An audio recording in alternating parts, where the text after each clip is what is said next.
Emergency contraceptive bill, அதாவது அவசர கால கருத்தடை மாத்திரை, அதை பற்றி பார்க்கலாம்.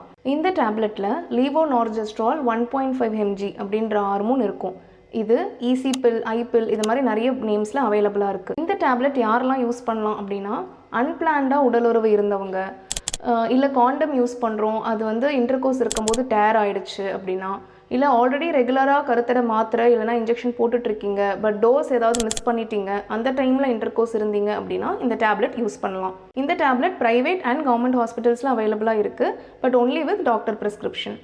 பட் இந்த டேப்லெட் போடுறதுக்கு முன்னாடி சில விஷயங்கள் ஞாபகம் வச்சுக்கணும். இந்த டேப்லெட் வந்து ஒன் டைம் இன்டர்கோர்ஸ் இருக்கிறதுனால வர ப்ரெக்னன்சியை மட்டும்தான் அவாய்ட் பண்ணும்.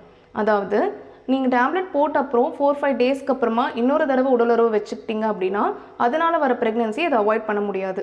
அதே மாதிரி இந்த டேப்லெட்டில் ரொம்ப ஹை டோஸ் ஆஃப் ஹார்மோன்ஸ் இருக்குது. ஸோ தலைவலி, வாமிட்டிங், அப்டாமினல் பெயின், அப்புறம் ஸ்பாட்டிங், ப்ளீடிங் ஆகுறது, பிரெஸ்ட் பெயின் வர்றது, இது மாதிரி சைடு எஃபெக்ட்ஸ் வரலாம். அண்ட் முக்கியமாக இந்த டேப்லெட் 85 to 90% ப்ரெக்னன்சியை ப்ரிவெண்ட் பண்ணும். பட் 10% இந்த டேப்லெட் போட்ட அப்புறமும் ப்ரெக்னென்ட் ஆகிறதுக்கு சான்ஸ் இருக்குது.